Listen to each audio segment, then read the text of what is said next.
Tachidele, que tous vos vœux se réalisent. Bonjour les amis, j'espère que vous allez bien. Je suis Lama Dechen Tringle, Pascal Trefengui Colbert pour mon état civil. Aujourd'hui, nous allons parler des anges déchus. La Bible nous explique que sur le mont Hermon, au Liban, eh bien, il y a eu une bataille terrible entre Dieu et des messagers. Et ces messagers sont rentrés en conflit avec Dieu. Et notamment, ils ont trouvé les femmes humaines à leur goût. Ils ont commencé à avoir des enfants avec elles. Et ils ont généré, une lignée de monstres, de gens sans affect, qui ont de sérieux problèmes au niveau comportemental, au niveau psychologique. C'est ce qu'on appelle les Néphilim. Le mont Hermon, c'est le mont Jabal al-Sheikh, la montagne de Satan, la montagne du vieux, la montagne du maître de ce monde. Et ce mont Hermon, il joue un rôle très important dans la Bible puisque c'est le siège du culte célébré par les Amorites. Les Amorites, ce sont les ancêtres des Cananéens. Or, les Cananéens se font remarquer dans la Bible par leur culte absolument horrible.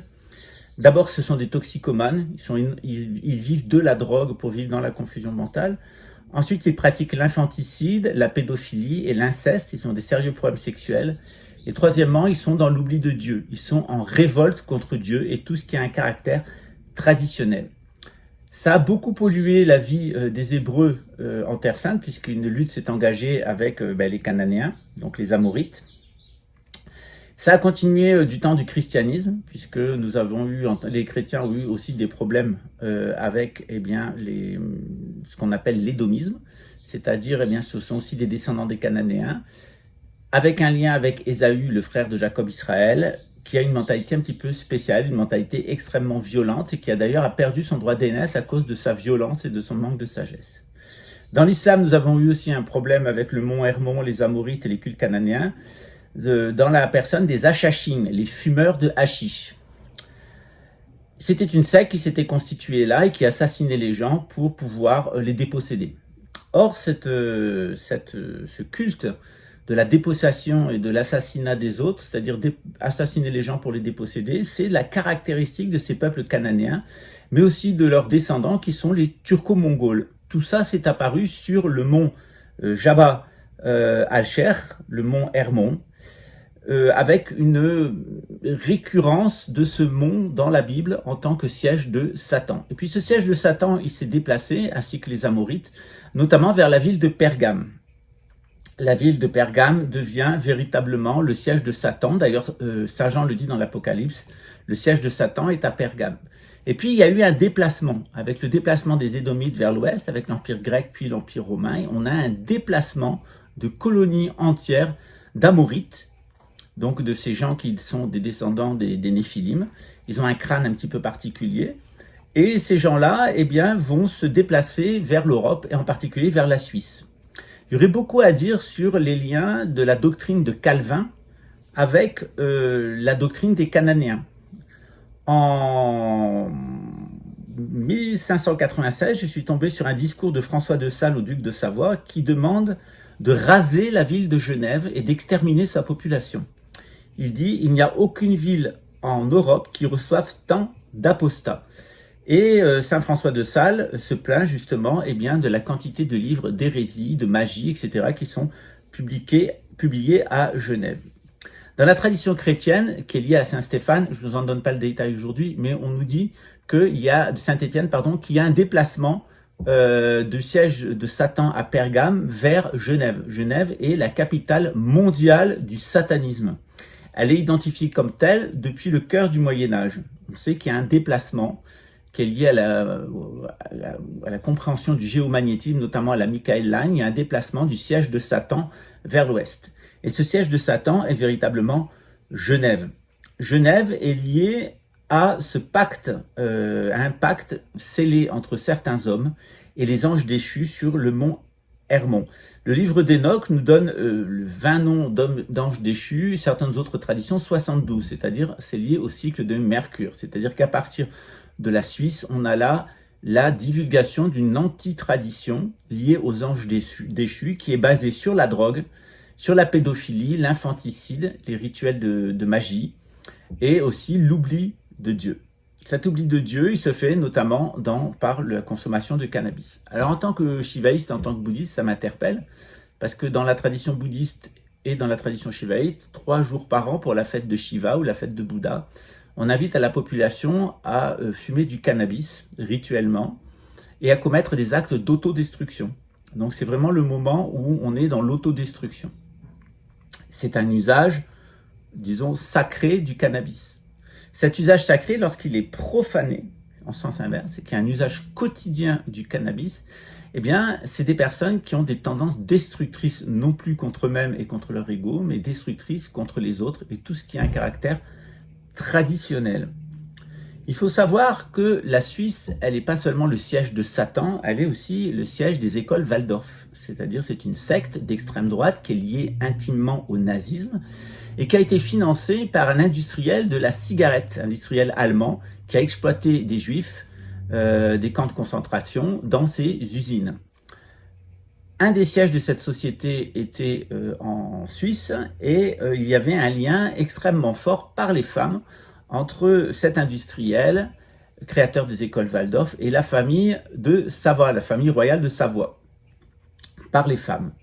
Et la famille royale de Savoie, elle est bien connue pour son goût pour les sortilèges, pour la magie, et notamment la magie noire. Et on nous dit qu'il y aurait eu un pacte de sang entre la famille royale de Savoie. Vous savez que la Savoie est en train de se détacher de la France actuellement. C'est auprès des institutions. Comme beaucoup de régions de France, la Savoie a été acquise de manière un peu douteuse par la couronne de France. Donc on a là en Suisse une anti-tradition, une contre-tradition, un siège de Satan qui est lié en fait à ce qui s'est passé sur le mont Jabal à Cher, la montagne de Satan au Liban.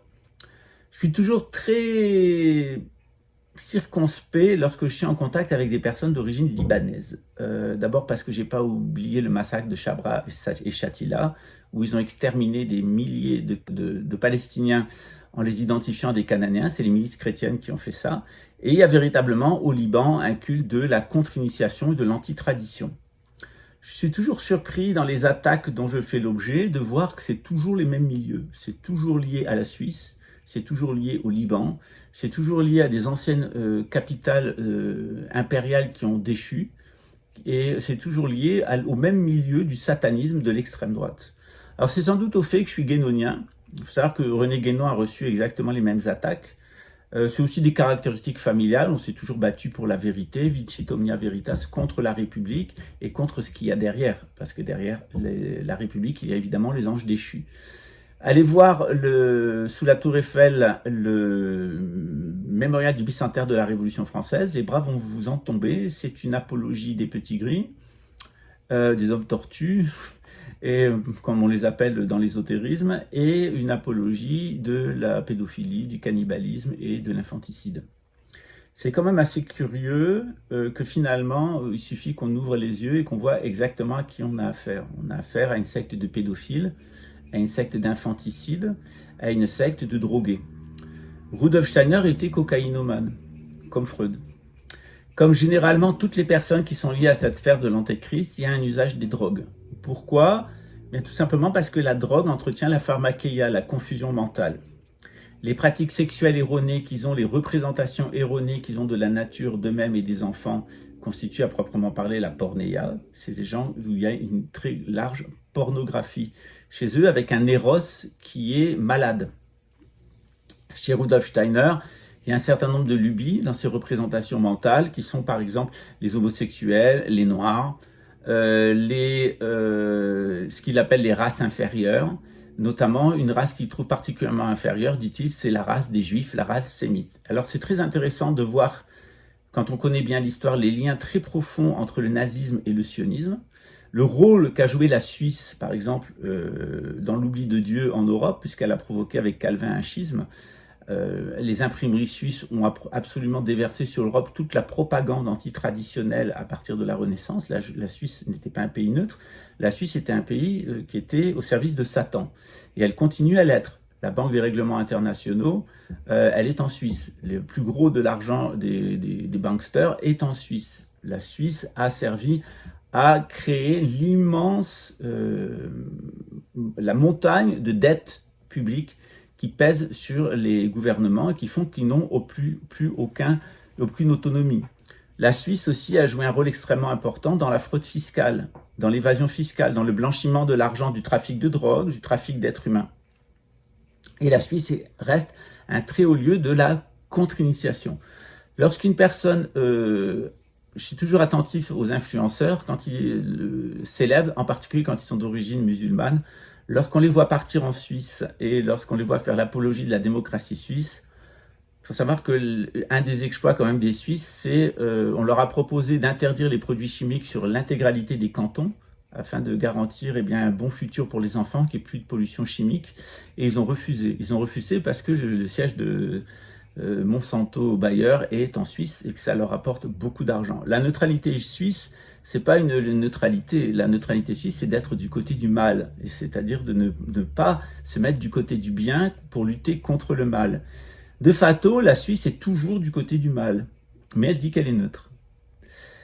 Il y a un problème avec la Suisse, il est annoncé par Nostradamus, on dit que lorsque les forces islamiques vont remonter vers la Suisse pour détruire la Suisse qui est le siège de Satan, ils vont être défaits autour de Bourg-en-Bresse. Il va y avoir une bataille terrible dans les marais de la Dombe et les forces musulmanes ne vont pas arriver à aller jusqu'en Suisse et les exterminer.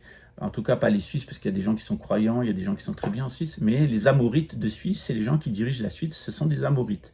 Ce sont des gens qui ont un lien avec Jabal al-Sheikh, c'est-à-dire avec le mont Hermon, comme on l'appelle en français, cet endroit où sont tombés les 72 anges déchus. Il y a véritablement une tradition de la contre-initiation en Suisse, et généralement les attaques qui sont menées contre la tradition sont menées depuis la Suisse. C'est pas pour rien que certaines sectes catholiques se sont réfugiées là. C'était le siège du Mandarum, c'était le siège du Temple solaire. Il y a un lien très fort dans l'anthroposophie de Rudolf Steiner, la théosophie aussi, les spirites aussi, les cardésistes ont leur siège en Suisse. Donc, il ne faut pas s'étonner de voir qu'il y a toujours des Suisses qui jouent un rôle dans la contre-initiation. Il est certainement dû au fait que lors des migrations vers l'ouest, les Édomites, les Phéniciens, ont migré vers l'ouest, les descendants d'Ésaü et d'Édom, et ils ont été accompagnés dans leur exode par des Cananéens. Et ces Cananéens sont les descendants des Amorites, les constructeurs de la tour de Babel.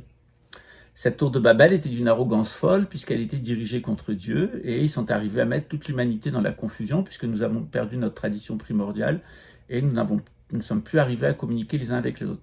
En règle générale, ce que je vous invite à faire à travers mes chaînes, c'est justement de retrouver cette tradition primordiale et de voir qu'il y a une unité transcendante des traditions. C'est-à-dire que nos traditions spirituelles, que ce soit le taoïsme avec Dao, que ce soit Dieu, Deus, ou que ce soit les différentes formes de divinité suprême qu'on retrouve dans toutes les traditions, remontent tous à une seule et même origine qui est Thulé, c'est-à-dire la tradition hyperboréenne.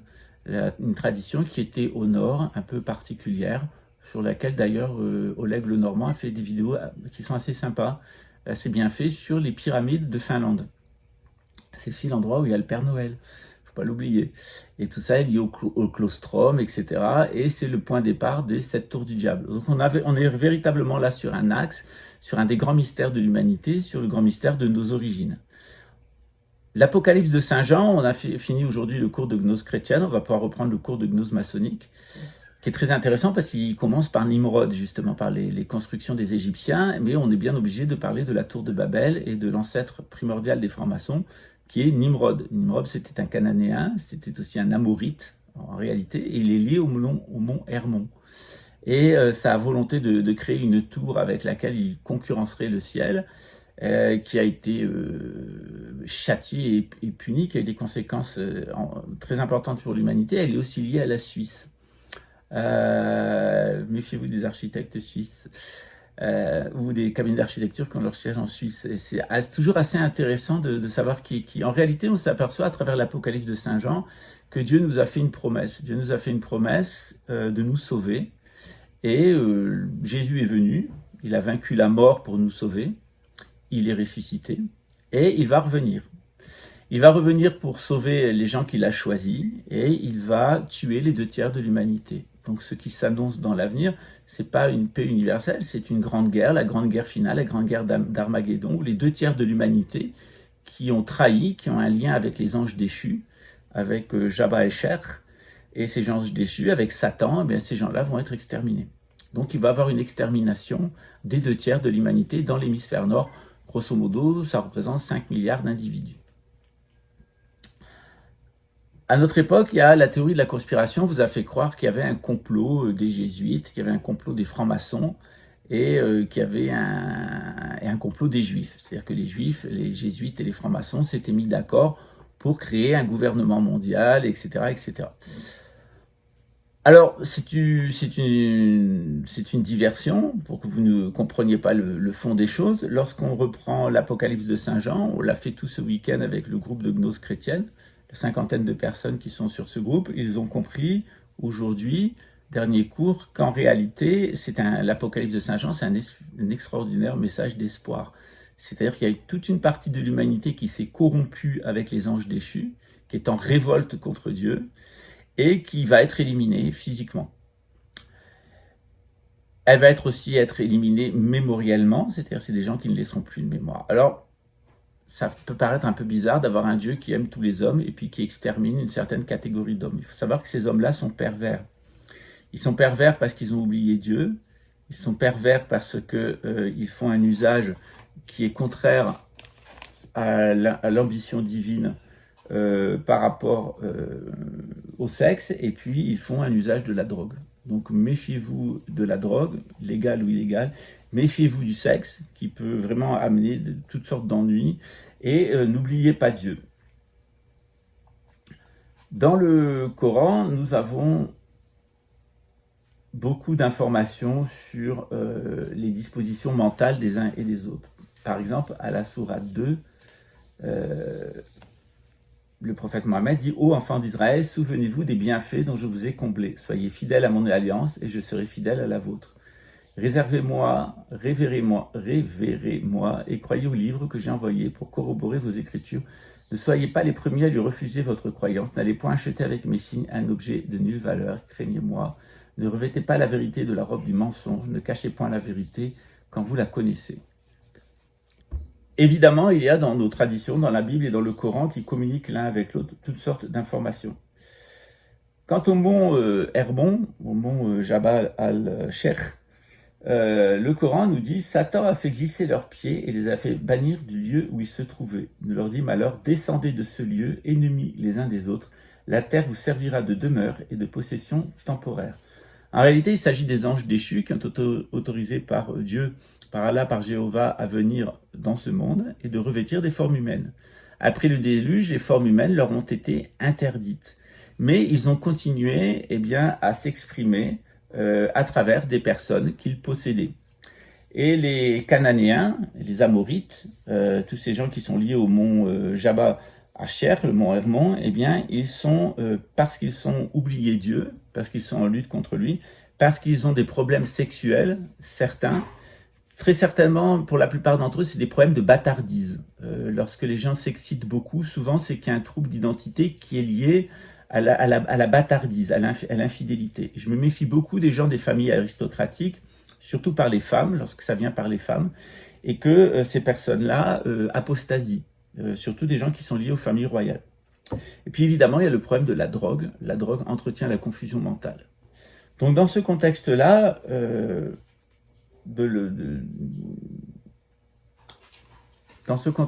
il faut se souvenir que l'islam reproche aux juifs et souvent aux chrétiens d'avoir altéré le sens des Écritures pour en ôter ou éluder les passages dans lesquels la venue de Mohammed a été prédite. Et c'est véritablement, lorsqu'on lit l'évangile de Jean, on le voit dès le début, le prophète Mohammed est annoncé. Les Juifs savaient parfaitement que le prophète Mohammed allait venir, qu'il y aurait une reformulation de la loi dans la lignée d'Ismaël. Jésus lui-même dit que les Juifs sont réprouvés, que les Édomites qui tenteront de prendre possession de la Terre Sainte et de gouverner le monde à partir de là seront pulvérisés. Ils seront pulvérisés par la chute d'un volcan dans l'océan, ils seront pulvérisés par la chute d'une meule de moulin qui tombera du ciel et qui contaminera toutes les eaux. Levez les yeux, regardez ce qui ressemble à une meule, inutile de vous faire un dessin. Dans ce contexte-là, on doit faire très attention à la façon dont tout va aller à l'exacerbation. Tout va s'exacerber, c'est-à-dire les masques vont tomber.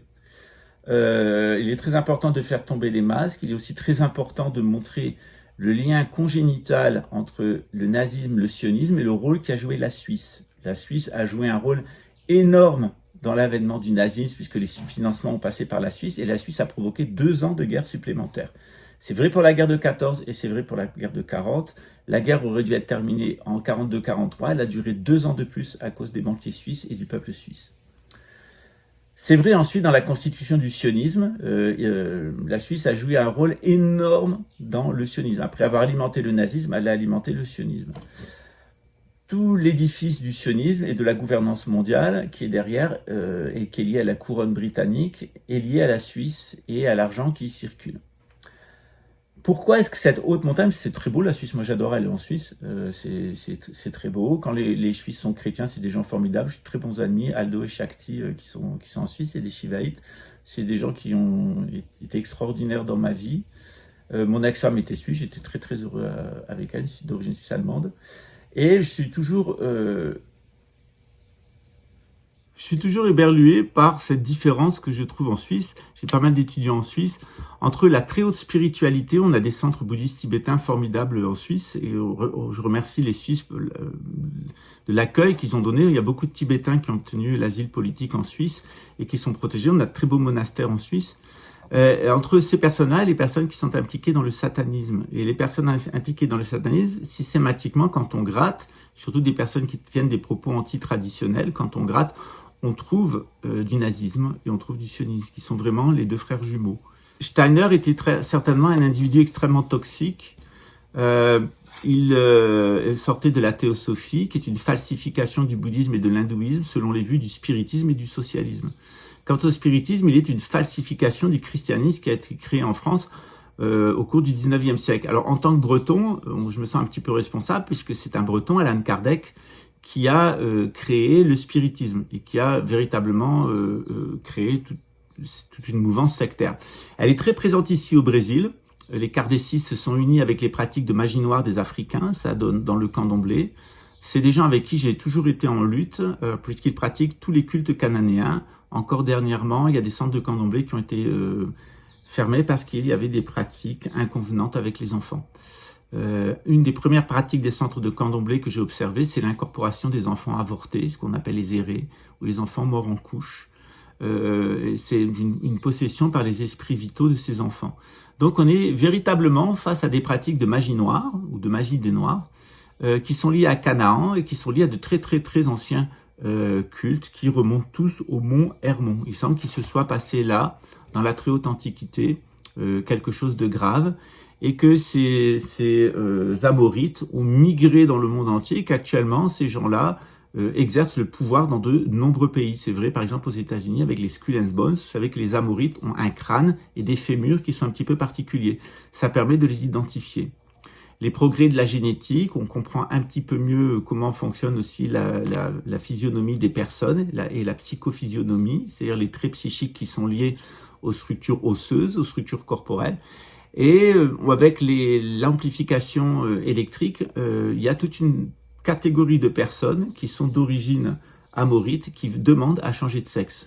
Vous savez qu'en Iran et en Thaïlande, on est tout à fait favorable au changement de sexe. J'en ai connu quelques-uns ici au centre de détention provisoire. J'étais pas en prison, j'étais en détention provisoire, avec des calomnies qui ont été montées par un groupe de steinériens qui ont utilisé un noir et sa mère qui pratiquent du candomblé et du kardécisme. Donc c'était véritablement une attaque de magie noire pour me déposséder, m'humilier, etc., qui a été instrumentalisé par un groupe de personnes qui sont liées à l'anthroposophie de Rudolf Steiner et qui se sont servis d'un guignol suisse pour pouvoir me mener une guerre médiatique. Alors c'est pas très grave.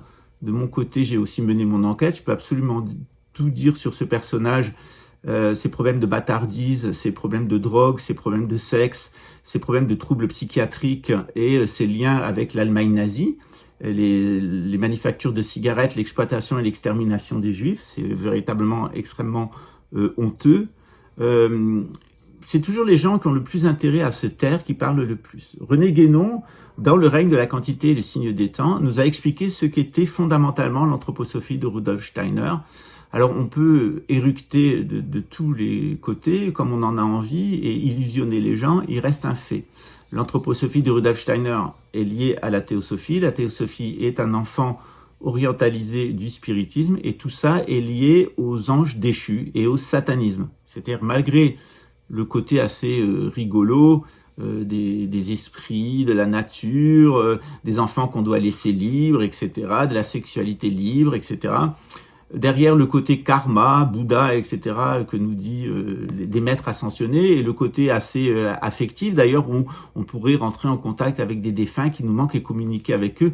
En réalité, on a là du satanisme à l'état pur, et on ne communique certainement pas avec des défunts, on communique avec des djinns, des démons.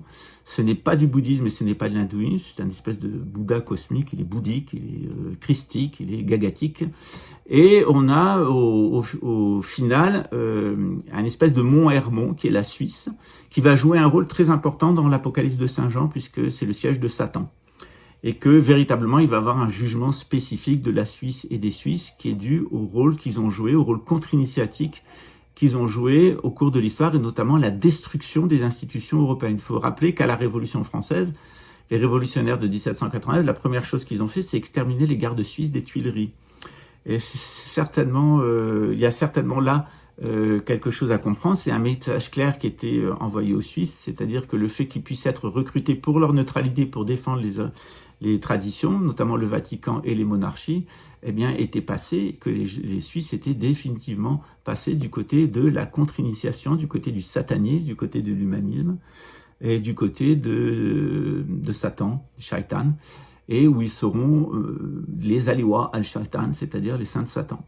Il y a trop d'institutions internationales comme la SDN, l'ONU, la Banque des règlements internationaux, la Banque centrale des monnaies numériques, etc., qui ont leur siège en Suisse pour que les Suisses soient innocents.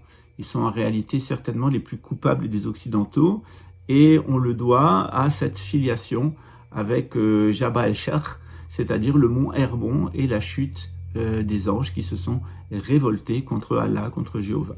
Voilà. On reviendra sur ces questions. C'est assez sympa d'ailleurs de voir la généalogie, les groupes génétiques, etc. Comment les gens... En réalité, on est entouré du passé. Quand on observe les relations des personnes, eh bien, quand on remonte leur généalogie, quand on cherche leur psychogénéalogie, quand on leur fait leur constellation familiale, quand on va dans le mémorial, on est toujours surpris où on aboutit. C'est assez incroyable. Le fait est, c'est qu'il y a beaucoup de personnes qui, à mon contact, découvrent qui elles sont. Alors, pour certaines personnes, les 2 tiers des personnes, 1 tiers des personnes, ça se passe très bien. Elles atteignent l'éveil et puis elles continuent leur chemin de réalisation. Il y a 1 tiers des gens qui rendent fous, qui deviennent fous. Et il y a 1 tiers des gens qui deviennent complètement suicidaires et sataniques. Et ça, c'est vrai dans toutes les lignées du bouddhisme tibétain, du bouddhisme tantrique ou de l'hindouisme tantrique. Le tantra, ça n'a rien à voir avec le sexe, c'est lié avec des mécanismes énergétiques qui sont liés avec la kundalini. Et on s'aperçoit qu'en réalité, il y a des pulsions comme ça sataniques, c'est-à-dire que les gens découvrent leur origine amorite, découvrent leurs caractéristiques. Et c'est très difficile de les accepter. C'est très difficile d'accepter de reconnaître ses fautes. C'est important de savoir qui on est. Et quelquefois, dans les pratiques spirituelles, quand on rentre dans une voie initiatique, on découvre qui on est par son ancestralité. Et c'est pas très satisfaisant, c'est pas très encourageant. On a un retour par rapport à sa propre existence qui est très moche. Il faut l'accepter. Ça fait partie du principe de rédemption.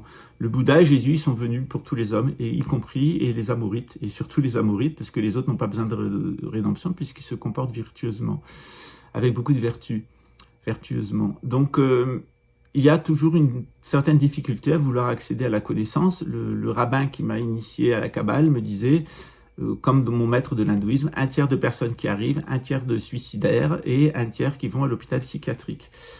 Et il est peut-être temps qu'un certain nombre de personnes aillent à l'hôpital psychiatrique, sortent de leurs problèmes d'intoxication médicamenteuse et de drogue. Puis surtout, il faut avoir des pratiques sexuelles qui sont conformes à ce que nous demande Dieu. Et Dieu est clair, il interdit l'inceste, il interdit la pédophilie, il interdit aussi l'homosexualité. Et il faut en tenir compte dans notre cheminement. On m'a demandé de faire une vidéo, j'ai 150 questions auxquelles il y a une vidéo qui correspond à l'homosexualité. Je vais revenir sur cette question parce que visiblement elle travaille beaucoup de personnes. Les steinériens sont particulièrement homophobes. Ça s'explique d'ailleurs avec le passé de Rudolf Steiner. Rudolf Steiner était un pédophile. Et généralement les pédophiles sont homophobes. Ouais. Je vous souhaite une bonne journée. On se retrouve tout au long de la semaine pour de nouvelles vidéos, pour découvrir de nouveaux sujets. N'oubliez pas que, on vient de terminer le cours de gnose, mais on a un cours de gnose maçonnique qui commence. Et puis, le week-end prochain, nous avons un cours de cosmologie bouddhiste. Ça va vous donner une vision d'ensemble qui va vous permettre de vous situer, de resituer les choses. À très bientôt. Ciao.